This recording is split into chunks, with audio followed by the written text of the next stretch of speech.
আওয়ামী লীগের কার্যক্রম বন্ধে এবার সন্ত্রাস বিরোধী অধ্যাদেশ সংশোধন। শেখ হাসিনা সহ ৩ জনের বিরুদ্ধে গণহত্যা মামলার তদন্ত প্রতিবেদন দাখিল আজ। আওয়ামী লীগ ইস্যুতে নেওয়া পদক্ষেপে বিএনপির সমর্থন। নির্বাচনের রোডম্যাপ নিয়ে নীরবতার সমালোচনা নেতাদের। বিচারিক প্রক্রিয়া শেষ না হওয়া পর্যন্ত যে তাদের রাজনৈতিক কর্মকাণ্ড নিষিদ্ধ ঘোষণা করবে সেটাকে আমরা স্বাগত জানাই। ভোটের আগে নতুন সংবিধান না হলেও মৌলিক কিছু সংস্কার প্রয়োজন বলছেন রাজনীতিবিদ ও বিশিষ্টজনরা। ক্ষমতা ভারসাম্য ও বিকেন্দ্রীকরণের তাগিদ। সংবিধান বা রাষ্ট্র কাঠামো সংস্কার নয়, বরং আমাদের রাজনীতি, সংস্কৃতি এবং অর্থনীতির কার্যক্রমগুলো চালু রাখতে হবে। উচ্চ আদালত আর সংসদীয় স্থায়ী কমিটিকে যদি ঠিকমতো গঠন করা যায়, ক্ষমতা দেওয়া হয়, তাহলে আমাদের এত নতুন নতুন কমিশন লাগে না। অপারেশন সিন্দুরকে সফল দাবি ভারতের। প্রথমবারের মতো রাফাল প্রশ্নে মুখ খুলল সামরিক বাহিনী। যুদ্ধবিরতি লঙ্ঘনের পাল্টাপাল্টি অভিযোগ ইসলামাবাদ, দিল্লির।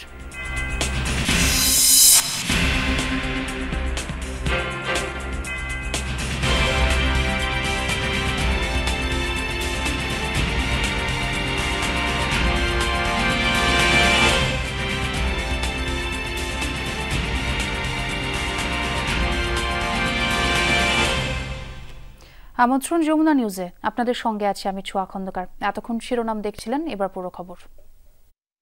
সাবেক প্রধানমন্ত্রী শেখ হাসিনা সহ ৩ জনের বিরুদ্ধে জুলাই আগস্টে গণহত্যার মামলার তদন্ত শেষ হয়েছে।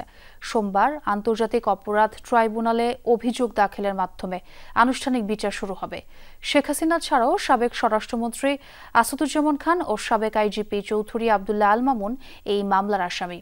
প্রথমে শুধু শেখ হাসিনার বিরুদ্ধে তদন্ত শুরু হলেও পরে আসাদুজ্জামান খান ও চৌধুরী আবদুল্লাহ আল মামুনকে অন্তর্ভুক্ত করা হয়। এর আগে গত 18 ফেব্রুয়ারি জুলাই আগস্টের গণহত্যার ঘটনায় মানবতা বিরোধী অপরাধের অভিযোগে দায়ের করা মামলায় শেখ হাসিনার বিরুদ্ধে তদন্ত 20 এপ্রিলের মধ্যে শেষ করতে নির্দেশ দেন ট্রাইব্যুনাল। এক ফেসবুক পোস্টে chief prosecutor advocate Tajul Islam লেখেন, ট্রাইব্যুনালের তদন্ত সংস্থা এরই মধ্যে জুলাই গণহত্যায় শেখ হাসিনার সরাসরি নির্দেশের অডিও ফরেনসিক সহ বহু প্রমাণ মিলেছে।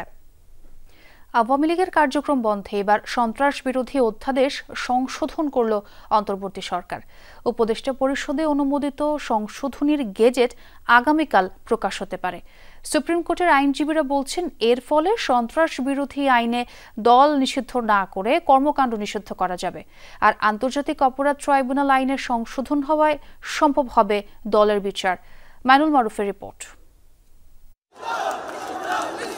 ছাত্র জনতার আন্দোলনের মুখে আওয়ামী লীগের কার্যক্রম নিষিদ্ধের সিদ্ধান্ত হয় শনিবার রাতে।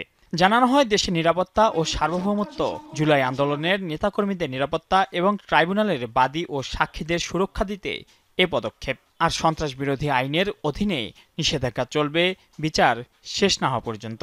আওয়ামী লীগের যাবতীয় কার্যক্রম নিষিদ্ধ করার সিদ্ধান্ত গ্রহণ করা হয়েছে। তবে এরপরই সংশয় দেখা দেয় আইন নিয়ে।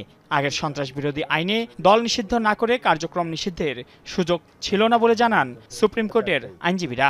রাষ্ট্রের সার্বভৌমত্ব বিনষ্ট করা, অখণ্ডতা বিনষ্ট করা, সংহতি বিনষ্ট করা এবং জাতীয় নিরাপত্তা বিঘ্নিত করা, এই 4টার উদ্দেশ্যে যদি হত্যা কিংবা অন্য যে কোনো সন্ত্রাসী কর্মকাণ্ড তারা যেগুলো আইনে বলা আছে করেন, তাহলে সেই সংগঠনকে, সেই সত্তাকে তারা নিষিদ্ধ ঘোষণা করতে পারবেন। রোববার বিকেলে সন্ত্রাস বিরোধী আইনে সংশোধন এনে অধ্যাদেশ 2025-এর খসড়ার নীতিগত ও চূড়ান্ত অনুমোদন দিয়েছে উপদেষ্টা পরিষদ। আইনজীবীরা বলছেন, এর ফলে নিষিদ্ধ না করেই সন্ত্রাসী কার্যক্রমে জড়িত ব্যক্তি বা সংগঠনের কর্মকাণ্ড নিষিদ্ধ করার বিধান যুক্ত হলো।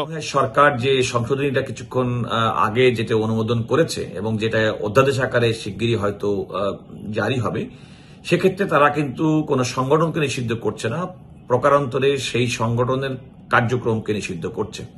এবং এক্ষেত্রে আওয়ামী লীগের কার্যক্রমকে নিষিদ্ধ করার যে উপদেষ্টা মণ্ডলীর সিদ্ধান্ত, তারাই সেটি এই আইন সংশোধনের মাধ্যমে করতে যাচ্ছে। অ্যামেন্ডমেন্টে একটি দল নিষিদ্ধ না করেও তার কর্মকাণ্ডের সহিত সংশ্লিষ্ট তাদেরকে নিষিদ্ধ করার এই একটা বিধানের প্রয়োজন ছিল এবং বিধানটা হয়েছে এবং সেই বিধানের মাধ্যমে এটি কার্যকর হবে।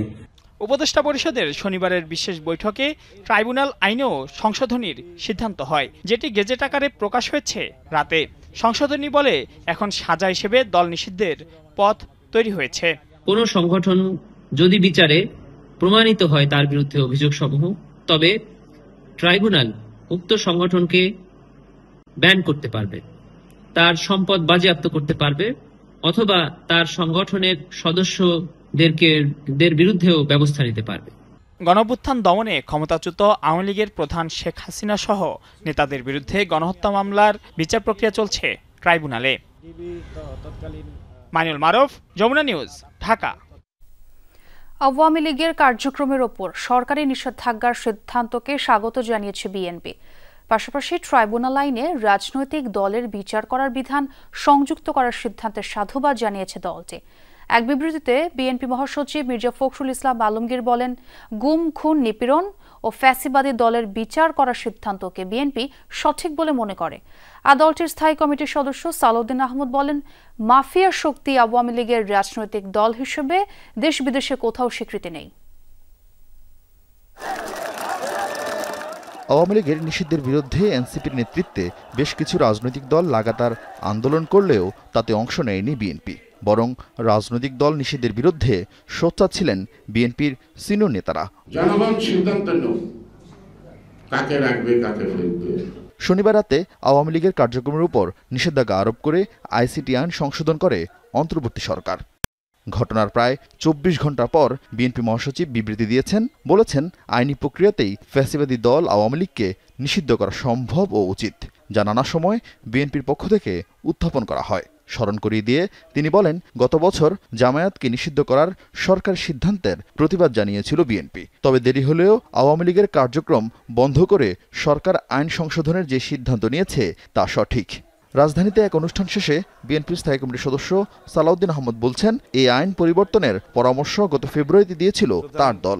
দেরিতে হলেও অন্তর্বর্তীকালীন সরকার আইনি প্রক্রিয়ার মধ্য দিয়ে, সাংবিধানিক প্রক্রিয়ার মধ্য দিয়ে, একটা বিচারিক প্রক্রিয়ার মধ্য দিয়ে এই যে আওয়ামী লীগের বিচার নিশ্চিত করবে, এই ঘোষণা দেওয়ার জন্য আমরা স্বাগতম জানাই এই সরকারের এই পদক্ষেপকে। বিচারিক প্রক্রিয়া শেষ না হওয়া পর্যন্ত যে তাদের রাজনৈতিক কর্মকাণ্ড নিষিদ্ধ ঘোষণা করবে, সেটাকেও আমরা স্বাগত জানাই। কিন্তু আওয়ামী লীগের মতো বড় রাজনৈতিক দলের উপর নিষেধাজ্ঞার খড়গ দেশের টেকসই গণতন্ত্রের জন্য কতটা বিবেচনাপ্রসূত সিদ্ধান্ত, এমন প্রশ্নের জবাবে সালাউদ্দিন আহমদ, রাজনৈতিক দল হিসেবে আওয়ামী লীগকে স্বীকৃতি কি এখন পৃথিবী দেয়, দেশের মানুষ দেয়? আওয়ামী লীগ একটি ফেসিবাদী শক্তি, এটা একটা মাফিয়া পার্টি, এটা একটা মাফিয়া শক্তি, এটা একটা ফেসিবাদী দল। সুতরাং রাজনৈতিক দলের কোনো তকমা দিতে চাই না। আওয়ামী লীগের ডিএনএতেই গণতন্ত্র নাই। রাজধানীতে আরেক অনুষ্ঠানে বিএনপির স্থায়ী কমিটির সদস্য আব্দুল মঈন খান বলেন, জনগণ যা চেয়েছে তাই হয়েছে। আওয়ামী লীগ প্রশ্নে মীমাংসা হয়েছে শনিবার। এটা আজকের বাংলাদেশের প্রেক্ষাপটে আর কোনো গুরুত্বপূর্ণ প্রশ্ন নয়, এটার মীমাংসা হয়ে গিয়েছে। আরিফিন শাকিল, যমুনা নিউজ, ঢাকা। বাংলাদেশের প্রথম 5G AI ইনভার্টার যুক্ত সর্বোচ্চ বিদ্যুৎ সাশ্রয়ী যমুনা এয়ার কন্ডিশনার।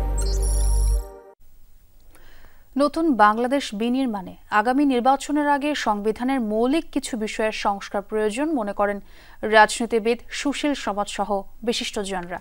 সকালে নাগরিক কোয়ালিশনের সংবিধান সংস্কারে নাগরিক জোটের 7 দফা প্রস্তাব অনুষ্ঠানে নিজেদের মতামত তুলে ধরেন তারা। বলেন, নতুন সংবিধান প্রণয়নের মতো কোনো পরিস্থিতি এখন নেই, তবে পুরাতন সংবিধানের আমূল সংস্কার করা না হলে ভবিষ্যতে ফ্যাসিবাদ ফিরে আসার সম্ভাবনা থেকে যাবে।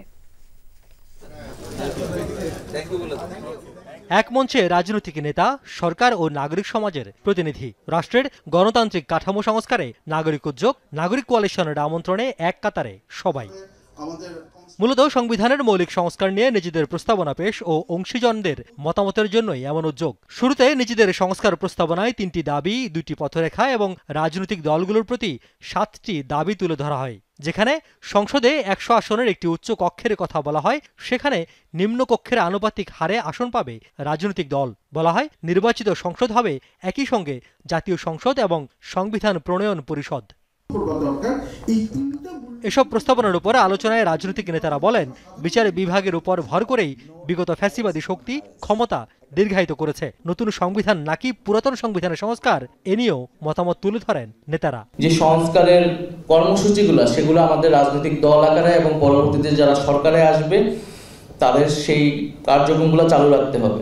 আমরা যে সেকেন্ড রিপাবলিকের কথাটা বলেছিলাম এবং সংবিধান নতুন করে লেখার কথাটা বলেছিলাম, এটা হয়তো প্রায়োগিক অর্থে অনেকে বলবেন যে এটার খুব বেশি ইম্প্যাক্ট নাই, সামগ্রিক অর্থে বেশিরভাগ গণ অভ্যুত্থানই ব্যর্থ হয়েছে বলা চলে, কারণ তার মূল লক্ষ্যে সে পৌঁছাতে পারে নাই। এখনো পর্যন্ত জুডিশিয়ারিতে কারা বসে আছে তাদেরকে বহাল রেখে 30-32 জন ফেসিবাদের দোষর আমরা ইন্ডিপেন্ডেন্স অফ জুডিশিয়ারি এনশিওর কিভাবে করব? আলোচনায় অংশ নেন সংস্কার কমিশনের সদস্যরাও বলেন, বর্তমান সংবিধানে নির্বাহী প্রধানকে অসীম ক্ষমতা দেওয়া হয়েছে, এজন্য নির্বাহী বিভাগ থেকে বিচার বিভাগকে সম্পূর্ণ স্বাধীন না করে গণতন্ত্রের সুফল পাওয়া সম্ভব নয়। বিচার বিভাগের স্বাধীনতা নিশ্চিত না করে কেবলমাত্র লেজিসলেটিভ বডি এবং এক্সিকিউটিভের উপর নিয়ন্ত্রণ আরোপ করে কোনো অবস্থাতেই আমার মনে হয় না যে একটি গণতান্ত্রিক সমাজ প্রতিষ্ঠা করা দরকার। সংসদের উচ্চকক্ষ যদি সংসদের নিম্নকক্ষে যেই আসনের অনুপাত আছে তার ভিত্তিতে যদি হয়, তাহলে এটা কোনো যে সংসদের উচ্চকক্ষ করার যে যৌক্তিকতা, সেই যৌক্তিকতার আর কোনো এটার কোনো যৌক্তিকতা থাকবে কিনা? একটা জায়গায় তো আমাদের মিলিত হতে হবে, সে মিলিত হওয়ার কোনো জায়গাটা বলতে আমার সবচেয়ে বেশি রিস্ক ফ্যাক্টরটা নাগরিক কোয়ালিশনের মতো উদ্যোগের পক্ষ থেকে আমি মনে করি যে ঝুঁকির অ্যানালাইসিসটা ওদের একটু করা দরকার। অনুষ্ঠানে বিদ্যমান সংবিধানের মৌলিক সংস্কারের উপর জোর দেন আইন উপদেষ্টা। নতুন সংবিধান প্রণীত না হওয়া পর্যন্ত বর্তমান যে সংসদ থাকবে, যে সংসদটা যে সংবিধান পরিষদ যখন সংসদ হিসেবে কাজ করবে, সে 72 সংবিধানের প্রয়োজনীয় অ্যামেন্ডমেন্টগুলো করে ফেলবে। এটা আপনাদের ইমপ্রুভ করতে হবে। উচ্চ আদালত আর সংসদীয় স্থায়ী কমিটিকে যদি ঠিকমতো গঠন করা যায়, ক্ষমতা দেওয়া হয়, তাহলে আমাদের এত নতুন নতুন কমিশন লাগে না। ভবিষ্যতে আমার আলোচনা প্রান্তিক পর্যায়ে হওয়া প্রয়োজন বলে মনে করেন অতিথিরা। ওই 6টা দাবির ব্যাপারে আমরা রিয়াজ রায়হান, যমুনা নিউজ, ঢাকা। আওয়ামী লীগের কার্যক্রম নিষিদ্ধের গেজেট প্রকাশের পর দলটির নিবন্ধন নিয়ে সরকারের আনুষ্ঠানিক নির্দেশ পেলে দ্রুতই সিদ্ধান্ত নেওয়া হবে বলে জানিয়েছেন প্রধান নির্বাচন কমিশনার এএমএম নাসির উদ্দিন। রবিবার প্রধান নির্বাচন কমিশনার জানান, আওয়ামী লীগের মতো বড় দলের নিবন্ধন বাতিল স্পর্শকাতর বিষয়, তাই রাজনৈতিক দল নিবন্ধন বাতিলে সরকারের আনুষ্ঠানিক সিদ্ধান্তের জন্য অপেক্ষা করছে কমিশন। সোমবার দল নিবন্ধন বাতিলের বিষয়ে কমিশনারদের সাথে বৈঠক করবেন সিএসি। সরকারের সিদ্ধান্ত যখন আমরা হুঁশিয়ারি পাবো, গ্যাজেট হোক বা সার্কুলার হোক, যেভাবে একটা পাবো, তো ওটা পাওয়ার পরে আমরা কালকে বসে, আমি তো এককভাবে কোনো সিদ্ধান্ত নিই না, আমরা বসে কালকে একটা সিদ্ধান্ত নিব। পত্রিকা বা টেলিভিশনের রিপোর্টের ভিত্তিতে তো আর আমরা সিদ্ধান্ত নিতে পারি না, বুঝছেন না? কালকে যদি এত হয়ে যায় তাহলে কালকে আমরা বসে সিদ্ধান্ত নেব। আওয়ামী লীগের কার্যক্রমের কোনো তথ্য পেলে আইনানুগ ব্যবস্থা নেবে ডিবি। আর সদ্য যোগ দেয়া ঢাকা রেঞ্জের ডিআইজি জানালেন, দলটির কার্যক্রম যেহেতু নিষিদ্ধ, তাই তাদের আগের মতো চলতে দেয়া হবে না। রেঞ্জের সকল পুলিশ অফিসারদের নির্দেশনা দেওয়া হয়েছে। রবিবার সকালে আলাদা সংবাদ সম্মেলনে এমন হুঁশিয়ারি দেন পুলিশের 2টি ইউনিট চিফ। আওয়ামী লীগ নিষিদ্ধের দাবিতে লাগাতার আন্দোলন করছিল জাতীয় নাগরিক কমিটি, এনসিপি সহ বিভিন্ন রাজনৈতিক দল ও ছাত্র সংগঠন। এরই প্রেক্ষিতে শনিবার গণহত্যার দায়ে বিচার কাজ সম্পূর্ণ না হওয়া পর্যন্ত আওয়ামী লীগের যাবতীয় কার্যক্রম নিষিদ্ধের সিদ্ধান্ত নেয় অন্তর্বর্তী সরকার।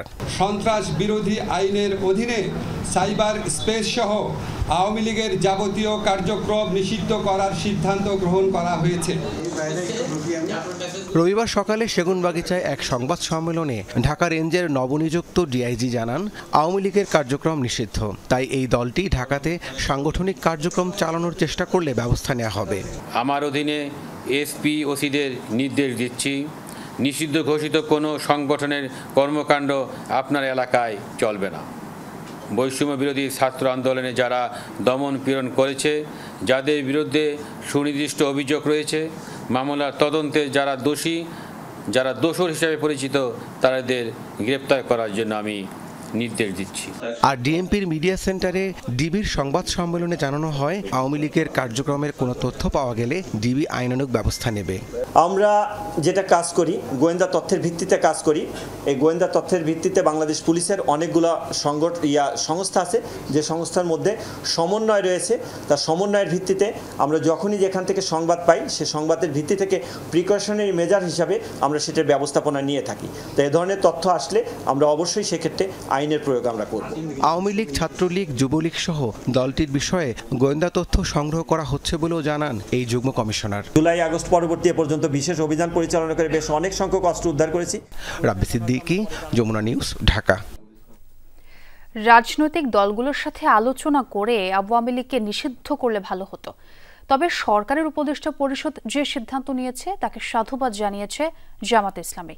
ডাক্তার শফিকুর রহমান রবিবার সন্ধ্যায় রাজধানীর সিডাপ মিলনায়তনে এক অনুষ্ঠানে বলেন, সরকারের সদিচ্ছা থাকলে আগামী ৩০ কার্যদিবসের মধ্যেই জুলাই সনদ দেওয়া সম্ভব। ঝড় ও বজ্রাঘাতে ৬ জেলায় ১৩ জন প্রাণ হারিয়েছেন। এর মধ্যে ব্রাহ্মণবাড়িয়াতেই প্রাণ গেছে শিশুসহ ৫ জনের। বৃষ্টির সময় মাঠে গরু আনতে গিয়ে নার্সিনগর উপজেলার গোকর্ণ ভাঙ্গা ব্রিজ এলাকায় বজ্রাঘাতের শিকার হন কৃষক শামসুল হুদা। একইভাবে টেকানগর এলাকায় আব্দুর রাজ্জাক ও দুর্গাপুর গ্রামের শিশু জাকিয়া বাড়ির উঠানে প্রাণ হারান। এছাড়া আখাউড়ায় সেলিম মিয়া ও জমির খান নিহত হয়েছেন। কিশোরগঞ্জে বজ্রপাতের সময় প্রাণ গেছে এক কলেজ শিক্ষার্থী সহ ৩ জনের। ভৈরবে ফয়সাল ও ফারুক মিয়া মারা যান। এছাড়া হোসেনপুরে বজ্রপাতে নিহত হয়েছেন কড়িঘাট গ্রামের আবু বকর।